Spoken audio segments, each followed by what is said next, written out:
Hello and welcome back to An Old Man Watches, where today I will be talking about Abel Ferrara's 1990 neo-noir gangster film, King of New York.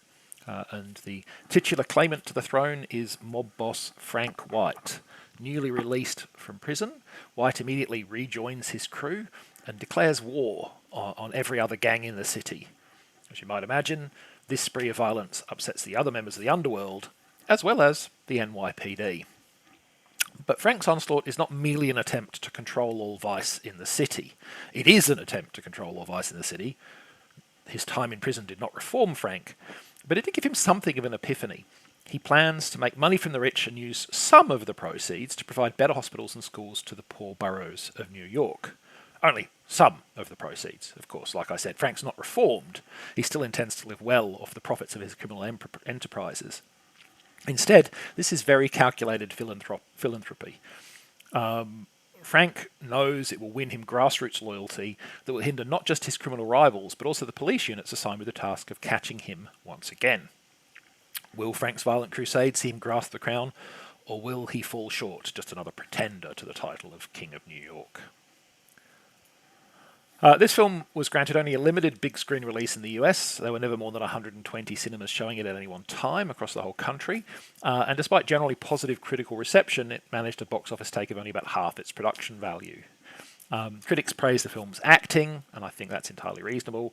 Christopher Walken, in what proved the first of 4 projects with Ferrara, gives his usual strong performance in the central role, while a very young Lawrence Fishburne, still going by Larry at this time, steals numerous scenes as Frank's trigger-happy right-hand man, Jimmy Jump.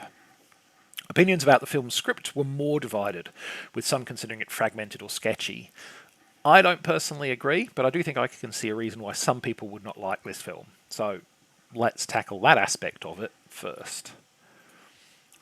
There are no good guys in King of New York.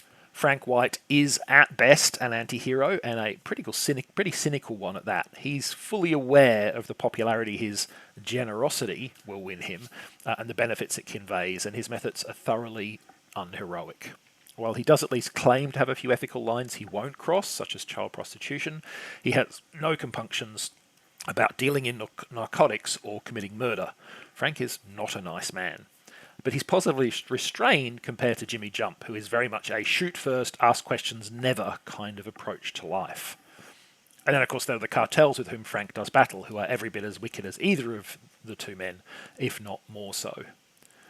But what of the police, you might ask? Surely they're somewhat more noble and ethical? Well, not really. When legitimate avenues of investigation keep hitting blank walls, a result of Frank's clever strategy, they resort to the mob boss's own methods, planning a raid that they fully intend to turn lethal. After all, once Frank's dead, there'll be no difficulty arranging the necessary evidence to justify the raid. There are no good guys here, and at the end of the day, there are times when the movie is actively encouraging you to cheer on a drug-dealing murderer. That will be an issue for some people watching it. In fact, if it weren't for the film's other strong qualities, I would likely be one of those people. So, what are these other strong qualities? Well, first, I think the script is more thoughtful than some critics clearly believed. In particular, I don't think the film's title is accidental. That word king is quite deliberate and important. Theoretically, in feudal societies, kings and their subjects were bound by reciprocal responsibilities. The subject owed loyalty and service to their overlord, and the overlord in turn owed the subject justice and protection, including the promise that they would treat the subject fairly in any dispute that they had with them. Now, in practice, of course, things often didn't work out that way. Overlords generally had more power than their subjects and could and did ignore their own responsibilities, while demanding that they got everything that they were due, and sometimes more. But if you look at the conceptual model, and then at Frank's methods, there's a striking resemblance.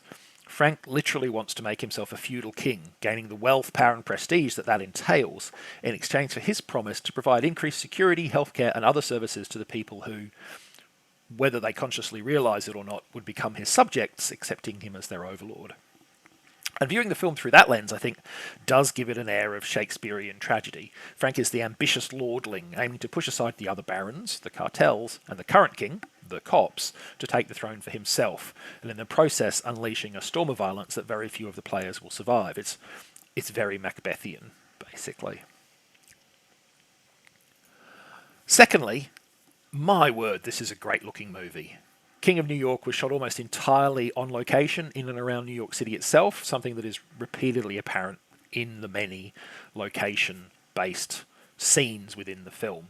There's never a sense of, here's some stock footage of the New York skyline to establish where this is happening, now let's all head off to a soundstage somewhere. Knowing that the actors were actually standing where their characters are supposed to be helps to reinforce the film's sense of authenticity throughout every scene. Abel Ferrara also proves himself a dynamic and visually expressive director. In this film, he employs a lot of interesting use of colour. Several scenes are deliberately drenched in one particular hue, whether it be green or yellow or blue, with only black shadow, the absence of light, to serve as a contrast.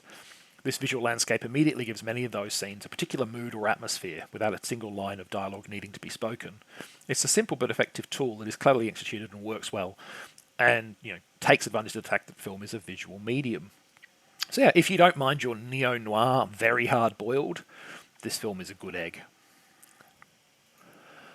Next time, from the mean streets of New York City to the wild and varied landscapes of Xena Warrior Princess, a series that covered a lot of ground, both geographically and in terms of tone and style, over the 4 seasons that I'm going to be looking at.